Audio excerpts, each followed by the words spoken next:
नमस्कार मित्रों, आप सभी का फिर से एक बार हार्दिक स्वागत है धर्म ज्ञान विज्ञान यूट्यूब चैनल पर। मित्रों, आने वाले श्री कृष्ण जन्माष्टमी की आप सबको हार्दिक शुभकामनाएं। ये त्योहार विष्णु जी के दशावतारों में से 8वें और 24 अवतारों में से 22वें अवतार श्री कृष्ण के जन्म के आनंदोत्सव के लिए मनाया जाता है। जन्माष्टमी का व्रत रखने से व्यक्ति को 20 करोड़ एकादशी जितना फल प्राप्त होता है। साथ ही जीवन में सुख शांति की प्राप्ति होती है। लेकिन किसी भी व्रत का पूर्ण फल तभी मिलता है जब उसका पारण सही से किया जाए। तो आज मैं बताऊंगा ये तिथि कब पड़ रही है, जन्माष्टमी के शुभ मुहूर्त कब है और इस व्रत के नियम और संपूर्ण पूजा विधि के बारे में। मैं बताऊंगा जन्माष्टमी के व्रत का पारण कब किया जाएगा और क्या खाकर करें। तो सबसे पहले कमेंट बॉक्स में लिख दें जय श्री कृष्ण। मित्रों, पृथ्वी लोक पर कंस के बढ़ रहे अत्याचारों को समाप्त करने और धर्म की स्थापना के लिए जन्माष्टमी के दिन भगवान श्री कृष्ण ने पृथ्वी पर जन्म लिया था। भगवान कृष्ण को श्रीहरि विष्णु का सबसे सुंदर अवतार माना जाता है। इस दिन उनके बाल स्वरूप लड्डू गोपाल की पूजा की जाती है। मान्यता है कि जन्माष्टमी पर कान्हा की पूजा करने से अकाल मृत्यु का भय नहीं रहता और व्यक्ति स्वर्गलोक में स्थान पाता है। भगवान कृष्ण की पूजा से संसार के समस्त सुखों का आनंद मिलता है। संतान प्राप्ति के लिए इस दिन कान्हा की पूजा अधिक फलदायी मानी गई है। कहते हैं जन्माष्टमी पर कान्हा को माखन, मिश्री, पजरी और खीरे का भोग लगाने वाले के हर कष्ट दूर हो जाते हैं। ये पर्व भाद्रपद मास के कृष्ण पक्ष की अष्टमी तिथि के दिन मनाया जाता है। इस साल कृष्ण जन्माष्टमी सितंबर में मनाई जाएगी। जन्माष्टमी को आमतौर पर लगातार 2 दिन समर्पित होते हैं। पहला गृहस्थ लोगों के लिए और दूसरा वैष्णव संप्रदाय के लिए। शास्त्रों में बताया गया है कि भगवान श्री कृष्ण का जन्म द्वापर युग के भाद्रपद मास की अष्टमी तिथि के दिन रोहिणी नक्षत्र में हुआ था।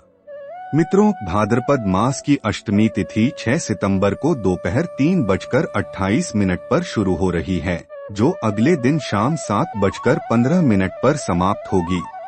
ऐसे में अष्टमी तिथि 6 सितंबर की रात्रि में पड़ रही है। इस कारण 6 सितंबर को ही जन्माष्टमी का व्रत रखा जाएगा। मध्य रात्रि में हर घर में कान्हा जी जन्म लेंगे और वैष्णव संप्रदाय से जुड़े लोग 7 सितंबर को जन्माष्टमी मनाएंगे। मित्रों, जन्माष्टमी के दिन अष्टमी के व्रत से पूजा और नवमी के पारण से व्रत की समाप्ति होती है। तो किस मुहूर्त पर पूजा करने से मिलेगा ज्यादा लाभ? जन्माष्टमी पर कई लोग निराहार व्रत रखते हैं। जन्माष्टमी पर पूरे दिन उपवास रखें। सुबह के समय संकल्प के साथ ही अहोरात्र का व्रत प्रारंभ हो जाता है। जन्माष्टमी व्रत में कई लोग फलाहार भी करते हैं। उन्हें रसीले फलों का सेवन करना चाहिए। पानी की कमी शरीर में न हो, इसका भी व्रत के दौरान ध्यान रखना चाहिए।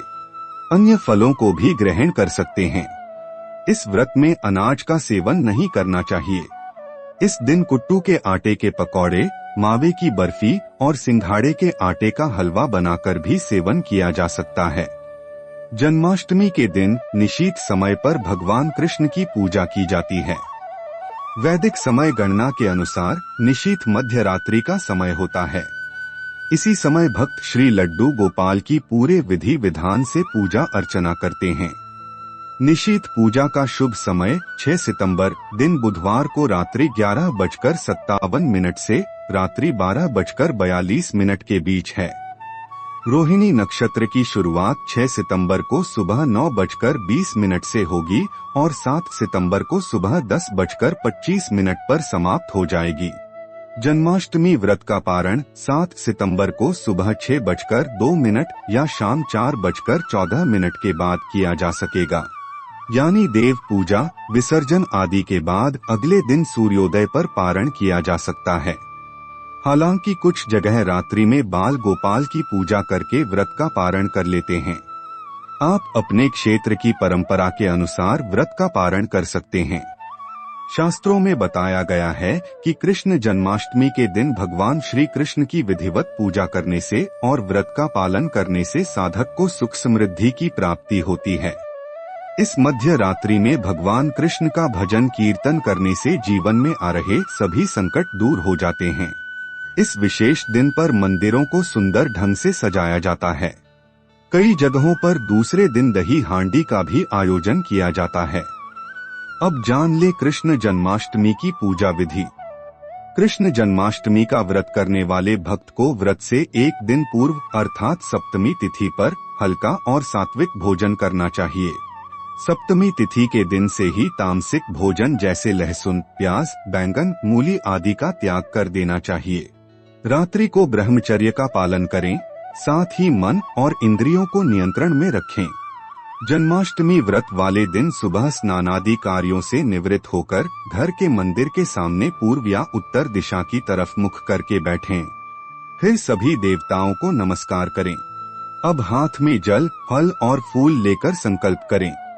फिर रात 12 बजे से पहले काले तिल के जल से स्नान या अपने ऊपर छिड़काव करके पूजन स्थान पर बैठ जाएं और तैयारियां पूरी करें। देवकी जी के लिए प्रसूति गृह का निर्माण करें। अब इस सूतिका गृह में सुंदर और कोमल बिछौना बिछाएं तथा उस पर शुभ कलश की स्थापना करें। इसके पश्चात भगवान श्री कृष्ण को स्तनपान कराती माँ देवकी की प्रतिमा या सुंदर चित्र को स्थापित करें। भगवान श्री कृष्ण को दूध और गंगाजल से स्नान कराएं और नए वस्त्र पहनाएं। इस पूजा में देवकी, वासुदेव, बलदेव, नंद, यशोदा और लक्ष्मी जी आदि का स्मरण करते हुए विधिवत पूजन करें। इसके बाद उन्हें मोरपंख, बांसुरी, मुकुट, चंदन, वैजयंती माला, तुलसी दल आदि से सजाएं। लड्डू गोपाल को फल, फूल, मखाने, मक्खन, मिश्री का भोग, मिठाई, मेवे आदि अर्पित करें। भगवान श्री कृष्ण के समक्ष धूप दीप जलाएं और उनकी आरती उतारें। इसके बाद प्रसाद बांटे। कुछ जगह जन्माष्टमी का व्रत सदैव रात्रि के 12 बजे के बाद तोड़ा जाता है। आप अपने क्षेत्र की परंपरा के अनुसार व्रत का पारण कर सकते हैं। कान्हा को भोग लगाने के बाद पंजीरी या माखन से ही व्रत का पारण करें। मान्यता है कि अगर कान्हा के भोग के प्रसाद से ही व्रत का पारण किया जाए तो ही कान्हा की पूजा को पूर्ण माना जाता है। स्वास्थ्य के हिसाब से भी इसे सही माना जाता है। मान्यताओं के अनुसार जन्माष्टमी के दिन व्रत रखने और कान्हा जी की पूजा अर्चना करने से मनुष्य की सभी मनोकामनाएं पूरी होती हैं। संतान प्राप्ति, आयु और समृद्धि की प्राप्ति के लिए जन्माष्टमी का पर्व विशेष महत्व रखता है।